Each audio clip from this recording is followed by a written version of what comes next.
बिस्मिल्लाहिर्रहमानिर्रहीम। Dear students, अस्सलाम वालेकुम। पिछले लेक्चर में हम फॉर्मेट स्पेसिफायर चैप्टर नंबर बाब नंबर 2 का टॉपिक हम पढ़ रहे थे। और सिंपल अगर आप इसका कॉन्सेप्ट देखें फॉर्मेट स्पेसिफायर का, तो इससे मुराद ये है कि जब भी हमने कोई वेरिएबल की कीमत प्रिंट करवानी होगी तो हमें उस वेरिएबल की टाइप स्पेसिफाई करना पड़ती है, उसका फॉर्मेट स्पेसिफाई करना पड़ता है। ठीक है जी। अगर हम एक वेरिएबल की कीमत दिखाना चाहें तो आइए हम एक वेरिएबल डिक्लेयर करते हैं। डिक्लेयर हुआ, अब हम इस वेरिएबल की कीमत स्क्रीन पर दिखाना चाहते हैं तो हम स्टेटमेंट ये लिखी। अब ये डबल कोट्स में लिखी है, ठीक है जी।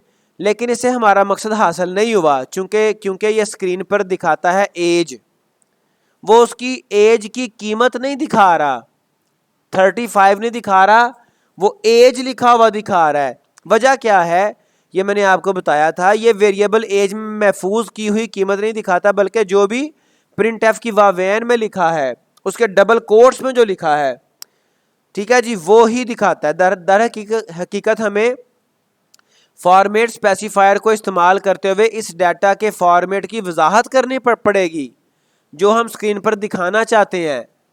सी लैंग्वेज में डाटा की मुख्तलिफ इकसाम के लिए जो फॉर्मेट स्पेसिफायर हैं वो टेबल में दिए गए हैं। जो जिस तरह की आपने वैल्यू कीमत प्रिंट आउट करवानी है, आपको वो बताना पड़ेगा कि वो किस किस्म की है। ठीक है जी।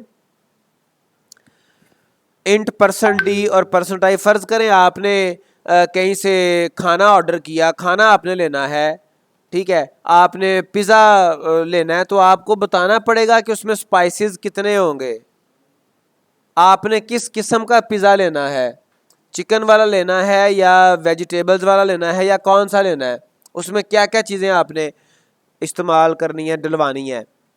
तो ये आपको बताना पड़ेगा किस किस्म के वेरिएबल की कीमत आपने प्रिंट करवानी है। जैसे फ़र्ज़ करें हम इंट टाइप का डाटा दिखाना चाहते हैं तो हमें फॉर्मेट स्पेसिफायर %d या %i को इस्तेमाल करते हुए प्रिंट एफ में इसकी वजाहत करनी होगी। ये चीज़ याद रखें कि जो हम स्ट्रिंग लिखते हैं, एज या कोई भी अल्फ़ाबेट्स लिखते हैं डबल कोट्स के अंदर, तो वो एज इट इज़ प्रिंट होते हैं, सेम बिल्कुल वैसे ही। लेकिन जो फॉर्मेट स्पेसिफायर है %d %i वगैरह, वो भी हमें डबल कोट्स के अंदर ही लिखना पड़ेगा। ठीक है। और जिस तरतीब से हम लिखेंगे उसी तरतीब से हमें आगे वेरिएबल भी देने पड़ेंगे, और वेरिएबल हमें कॉमा के साथ सेपरेट अलहदा करने पड़ेंगे। डबल कोट्स के बाद भी कॉमा आएगा अगर एक वेरिएबल है, अगर एक से ज्यादा है तो उस दूसरे पहले वेरिएबल के नाम के बाद भी कॉमा आएगा। अच्छा, ये देखें यहां पर इस प्रोग्राम में दो हमारे पास वेरिएबल्स आ गए। ठीक है। एक फ्लोट हमने वेरिएबल लिया, फ्लोट उसकी डाटा टाइप है, हाइट उसका नाम है, 5.8 के साथ हमने उसको इनिशियलाइज कर लिया, उसकी इब्तदाई कीमत दे दी। दूसरा वेरिएबल डाटा टाइप उसकी इंट है और नाम है उसका एज, और उसको 35 के साथ हमने इनिशियलाइज कर लिया। प्रिंट एफ करवाया, डबल कोट शुरू हुए, माई एज इज। अब माई एज इज प्रिंट होगा स्क्रीन के ऊपर। उसके बाद है %d। %d होता है इंटीजर के लिए, इंट के लिए। अब %d की मुनासबत से ये डबल कोट्स कॉमा के बाद हमने एज लगाया हुआ है, एज का वेरिएबल लिखा हुआ है, तो यहां पे %d की जगह पर उस वेरिएबल की कीमत प्रिंट हो जानी है। ठीक है। And my height is %f, तो %f हाइट के लिए है। पहला देखें इधर, पहला format specifier for first variable, second format specifier for second variable. तो पहला वेरिएबल एज इंटीजर टाइप का था, उसके लिए हमने %d लिख दिया। दूसरा वेरिएबल हाइट फ्लोट टाइप का था, उसके लिए हमने %f लिख दिया। इसी तरतीब के साथ, जिस तरतीब के साथ हमारे फॉर्मेट स्पेसिफायर आएंगे उसी तरतीब के साथ वेरिएबल्स के नाम आने हैं। ठीक है। और ये हमें थोड़ा सा पहले जायजा लेना पड़ता है कि हमने कैसे कैसे अपनी आउटपुट लेनी है। ठीक है जी। अगर हम इसी को प्रोग्राम में बनाना चाहें तो आप ये देख सकते हैं कि इंट तो हमने पहले लिया हुआ है, तो हम फ्लोट एक लेते हैं हाइट के लिए। फ्लोट हाइट, हाइट है 5.10 माई हाइट, ठीक है जी। आपकी हाइट मैं, ठीक है जी, अपनी हाइट लिख दी, नहीं 6.5 नहीं है, वो ज़्यादा है। अच्छा, अब यहाँ पे डबल कोट्स में देखो, मैं सारा कुछ ये रेज करके तो फिर आपको ये मैं एक्सप्लेन करता हूँ। ये डबल कोट्स के अंदर ये तो आनी है ना, ठीक है। ये मैंने सारा कुछ रेज कर दिया। मैंने लिखा माई हाइट इज, अब मैं यहाँ पे हाइट प्रिंट करवाना चाह रहा हूँ, पहले एज नहीं प्रिंट करवाना चाह रहा, पहले हाइट। तो हाइट किस टाइप का वेरिएबल है? फ्लोट टाइप का। Very good. तो मैं लिखूंगा %f, ठीक है। माई height is this and my age is, अब एज %d। वेरी गुड, शाबाश अब्दुल्ला। अच्छा जी, अब ये %d आ गया। अब ये कॉमा आएगा डबल कोट्स के बाहर, कॉमा लिखूंगा और पहला वेरिएबल मेरा %f टाइप का आना है। वो क्या है जी? उसका नाम क्या है? Height, HEIGHT। अपनी मर्जी से जैसे आप उसको फॉर्मेट करना चाहते हो। यही तो मैं कह रहा हूँ कि आपको पहले थोड़ा सा जायजा लेना पड़ेगा, मैं कैसे क्या प्रिंट करवाने लगा हूँ, क्या करवाने जा रहा हूँ। हाइट पहले, उसके बाद %d है, %d वाले वेरिएबल का नाम क्या था? एज। तो इसको आप किसी भी तरह से स्पेलिंग आपके वेरिएबल के सही होने चाहिए। आमतौर पे तलबा ये छोटी छोटी गलतियां करते हैं, स्पेलिंग गलत लिख देंगे, कॉमा नहीं लगाएंगे, एंड पे सेमी कॉलन नहीं लगाएंगे, ठीक है। वो केस का ख्याल नहीं रखेंगे, अपर केस लोअर केस, छोटी ABC बड़ी ABC का ख्याल नहीं रखेंगे, और फिर कहेंगे सर ये रिजल्ट नहीं सही आ रहा, आउटपुट सही नहीं आ रही, या इसमें एरर आ रहा है। तो ये केयरफुली आपने कोडिंग करनी होती है, ख़ास तौर पे शुरू पे, आराम से, तसल्ली से। अब मैंने इसको सेव किया, पहले मैं इसको कंपाइल करता हूँ। कंपाइल करने के लिए कमांड है F9, ठीक है जी। कंपाइल किया तो कोई एरर उसने शो नहीं किया। अब इसको रन करने के लिए F10 कमांड है, तो उसने दिखा दिया। पहले नाम था Arfan Shahzad, my height is this and my age is this. अब ये सारा कुछ उसने एक ही लाइन में दिखा दिया। मैं चाहता हूँ कि नाम के बाद जो है ना वो नई लाइन पे बाकी प्रिंट करवाए। तो मैं इसके बाद, नाम के बाद आपको बताया था कि \n, ये टॉपिक आगे आने वाला है, ठीक है जी। एस्केप सीक्वेंस के नाम से टॉपिक आगे आएगा। नई लाइन पे अगर आपने को कुछ प्रिंट करवाना है, इसे कहते हैं कंट्रोल को नई लाइन पे शिफ्ट करवाना। जब ये कंपाइलर आपका \n देखेगा ना ये वाला, तो यहाँ पे वो अपना कर्सर होता है ना हमारे कंप्यूटर में, वो जो एक लाइन से ब्लिंक कर रही होती है कर्सर। अगर आप फ़र्ज़ करें माइक्रोसॉफ्ट वर्ड ओपन कर लें, तो माइक्रोसॉफ्ट वर्ड पे आप देखें ये जो आपका ब्लिंक कर रहा है ना, ये कर्सर कहलाता है, ठीक है। कर्सर, इसको वहाँ पे कंट्रोल कहा जाता है, कंपाइलर और ये IDE की कॉन्टेक्स्ट में ना, उसकी ज़ुबान में कह सकते हैं आप। तो जब ये \n मिलता है तो ये कंट्रोल को नई लाइन पे शिफ्ट करवा देता है यहाँ, ठीक है। अब मैं इसको फिर सेव करता हूँ, मैं डायरेक्ट F11 प्रेस करता हूँ, जिसमें कंपाइल भी हो जाता है और रन भी करता है। तो ये Arfan Shahzad, my height is this and my age is this, ठीक है। अब फ़र्ज़ करें, मैं आपको एक और बता देता हूँ। फ़र्ज़ करें आप यहाँ पे माई हाइट इज़ दिस के बाद फिर नई लाइन पे जाना चाह रहे हैं। चलो नई लाइन को छोड़ें, इसी तरह का एक और जो है ना आपका एस्केप सीक्वेंस है, \t। \t क्या करता है? ये टैब, यानी कि 4-5 स्पेसिस वो वहाँ पे दे देता है। \t मैंने किया और इसको मैंने फिर F11 किया, तो ये आप देखें वो दरमियान में उसने स्पेस थोड़ी ज़्यादा कर दी है। तो ये आपके फर्दर अगले टॉपिक में ये भी आएंगे। तो बहरहाल इसकी आपको, मुझे उम्मीद है कि आपको समझ आ गई होगी। अब हम चलते हैं आगे देखते हैं आगे क्या है। ऊपर दी गई मिसाल में हम देख सकते हैं कि आउटपुट दिखाते हुए पहले फॉर्मेट स्पेसिफायर की जगह \n के बाद दिए गए डाटा में से पहले वेरिएबल यानी एज की कीमत आ गई, ठीक है। तो उसी तरतीब से आपने वो वेरिएबल जिस तरतीब से लिखने हैं, उसी तरतीब से आपके फॉर्मेट स्पेसिफायर आएंगे। और दूसरे फॉर्मेट स्पेसिफायर की जगह दूसरा वेरिएबल आ गया। पहले हमने यहाँ पे %d लिखा था फॉर्मेट स्पेसिफायर, इसकी जगह पे एज आएगा। फिर %f लिखा था, इसकी जगह पे कोई फ्लोट कीमत आएगी, वो हाइट आएगी। और आपने लिखनी भी इसी तरतीब से है। थोड़ा सा एक और आपको बता दूं, जरा एक और इजाफी चीज बता दूं। फर्ज करें मैंने यहाँ पे %f की बजाय लिख दिया %d, और यहाँ पर मैंने %d की बजाय लिख दिया %f। होगा क्या? अब ये जो मेरा पहला वेरिएबल है, ये वाला, ये वेरिएबल है हाइट, इसमें कीमत क्या पड़ी हुई है 5.10, ठीक है। लेकिन यहाँ पे फॉर्मेट स्पेसिफायर है %d, इसको वो शो करेगा, दिखाएगा, लेकिन उसका फॉर्मेट चेंज कर देगा, उसको वो इंटीजर टाइप में दिखाएगा, ठीक है। और ये हमारी जो एज इंटीजर थी, इसको वो फॉर्मेट चेंज करेगा और फ्लोट टाइप में दिखाएगा। देखें इसकी आउटपुट, मैं इसको सेव करता हूँ, F11 प्रेस करता हूँ। क्या कह रहा है जी? My height is this 16 point so on and my age is this. वो उसने फॉर्मेट दिखाया है, उसने फॉर्मेट चेंज कर दिया है, ठीक है। तो बहरहाल इन चीज़ों को भी डिटेल में हम आने वाले लेक्चर्स में देख लेंगे, इसके क्यों ऐसा हुआ, क्या रीज़न बनी। तो हमें सेम उसका फॉर्मेट स्पेसिफायर देना है। पहले वेरिएबल आया था हाइट, और हाइट था फ्लोट टाइप का, तो मुझे यहाँ पे %f ही देना है। और बाद में वेरिएबल आया एज का, एज के लिए मुझे %d ही देना है, ठीक है जी। अब ये आगे टॉपिक पे चले।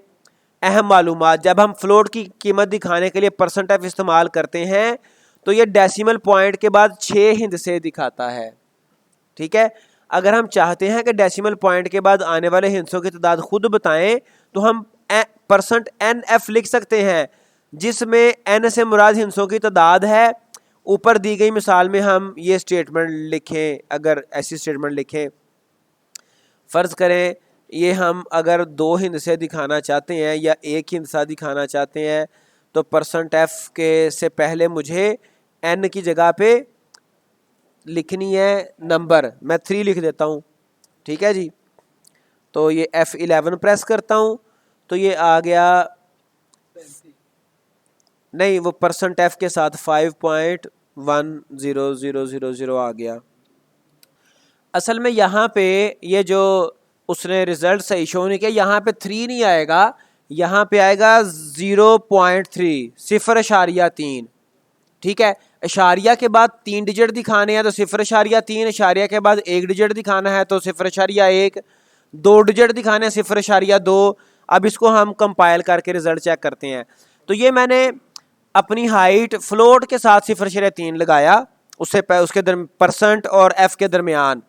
जब मैं इसको कंपाइल एंड रन करता हूँ तो ये देखें हाइट आ गई 5.100।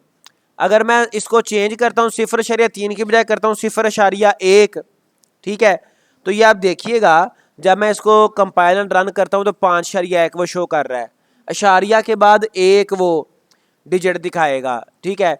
अगर मैं यहाँ पे फ़र्ज़ करें मैं अपनी हाइट कर लेता हूँ 5.11, ठीक है जी। तो और यहाँ पे मैंने 1 डिजिट दिखाया, तो आप देखेंगे कि वो जनाब इसी हिसाब से जो है ना वो 5.1 ही शो करेगा। अगर मैं कर लेता हूँ 0.3, तो अब वो 3 डिजिट दिखाएगा, ठीक है। तो ये चीज़ ज़हन में रखें। तो बुक पे ये थोड़ा सा उसने अशारिया के बाद 3 डिजिट बताएगा 0.3 की बेस पे। अच्छा ये हो गया टॉपिक। आगे चलें, आगे क्या है, नेक्स्ट इज अहम नोट, फॉर्मेट स्पेसिफायर सिर्फ वेरिएबल के लिए इस्तेमाल नहीं किए जाते, दरअसल वो हर उस एक्सप्रेशन का नतीजा दिखाने के लिए इस्तेमाल होते हैं जिसमें वेरिएबल हो, कांस्टेंट हो या दोनों हो, ठीक है। जैसा कि इस मिसाल से वाजे किया गया है, print F sum of 23 and 45 is %d 23 + 45। तो वो हर एक मतलब एक्सप्रेशन का रिजल्ट के लिए भी वो ये इस्तेमाल होते हैं। तो आप ये देख सकते हैं यहाँ पे मैं एक और प्रिंट एफ लगाता हूँ। अब मुझे सबसे पहले तो ये बताएं, ये मैंने आउटपुट नई लाइन पे शो करनी है, तो क्या करूँगा नई लाइन के लिए? कोमों के बीच \n लिखूँगा। तो ये बैकस्लैश n मैं मतलब सोच समझ के यहाँ पे भी लिख सकता था, चाहे इस स्टेटमेंट के शुरू पे लिखे, एक ही बात है। अब यहाँ पे मैंने %d लिखा, कॉमा 23 + 76, ठीक है जी। तो ये आप देखें उसने 99 शो कर दिया, ठीक है। तो ये हमारा फॉर्मेट स्पेसिफायर, कई जगहों पे हम इसको इस्तेमाल करते हैं इंटेलिजेंटली। आगे चलें, जहाँ पे इसकी ज़रूरत होगी मौका की मुनासबत से। आ गया स्कैन-एफ, बहुत इंपॉर्टेंट ये आपका फंक्शन है। प्रिंट-एफ तो हम यूज़ करते हैं स्क्रीन पे कुछ दिखाने के लिए, स्कैन-एफ हम यूज़ करते हैं यूज़र से इनपुट लेने के लिए, ठीक है। और ये भी आपको बता दूं कि फॉर्मेट स्पेसिफायर स्कैन-एफ में भी आता है। स्कैन-एफ में एक और ऑपरेटर भी आता है, वो हम अभी मैं आपको बता देता हूँ, पढ़ा देता हूँ। स्कैन-एफ सी लैंग्वेज में एक बिल्ट इन फंक्शन है जो सारफ से वेरिएबल्स में इनपुट लेने के लिए इस्तेमाल होता है। सारफ जो भी कीमत लिखेगा वो वेरिएबल में महफूज हो जाएगी। स्कैन-एफ फंक्शन में हम फॉर्मेट स्पेसिफायर की मदद से इनपुट डाटा की मुतवक्को किस्म की वजाहत करते हैं। जो हम तवक्को कर रहे होते हैं, जो हम एक्सपेक्ट कर रहे होते हैं कि यूज़र को ये वाली कीमत एंटर करनी चाहिए, और हम यूज़र को एक हम डिस्प्ले भी करवा देते हैं स्क्रीन के ऊपर, एक मैसेज भी दे देते हैं कि तुम ये इस तरह की कीमत लिखो, ठीक है। अगर सारफ इंट टाइप का डाटा देता है तो स्कैन-एफ में लिखा गया फॉर्मेट स्पेसिफायर %d या %i होना चाहिए। मिसाल के तौर पे मैं यहाँ पे लिखता हूँ प्रिंट-एफ में पहले मैं पहले उसे सारिफ को ये मैसेज देता हूँ प्रिंट-एफ के ज़रिए से। मैं कहता हूँ कि जी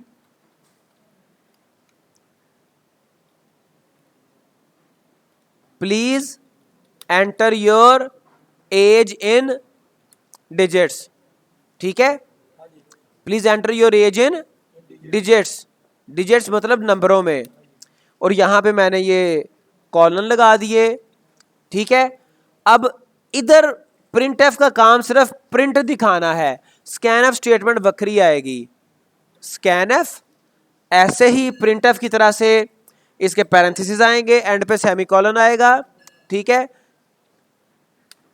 सेमीकोलन के बाद पैरेंथेसिस के दरमियान डबल कोट्स में आप फॉर्मेट स्पेसिफायर बताएंगे।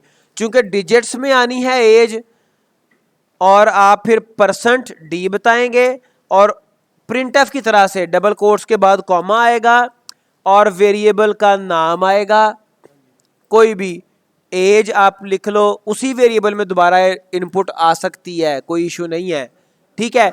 लेकिन इस वेरिएबल के नाम के साथ जो मैंने आपको कहा था एक और ऑपरेटर भी इस्तेमाल होता है, वो ऑपरेटर है एंड साइन, एंड ये वाला ऑपरेटर, ये इसमें ज़रूरी है, ठीक है।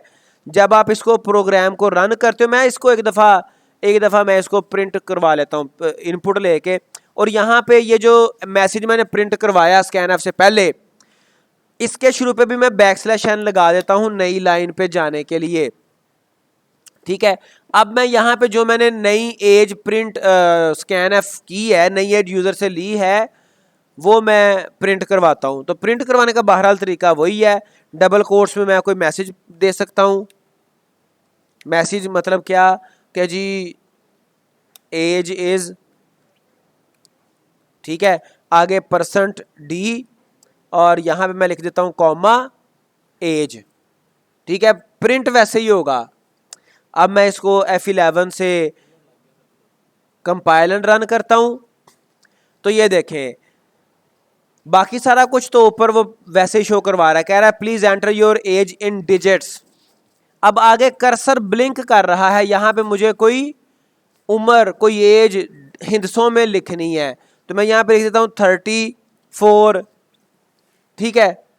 तो प्रिंट हो जाएगा एज इज़ 34, आगे आपको लिखा हुआ नज़र आ गया एज इज़ 34।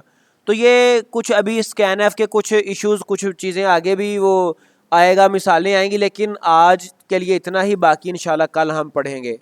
अल्लाह हाफिज़। प्रैक्टिस लाजमी कर लीजिएगा सारे।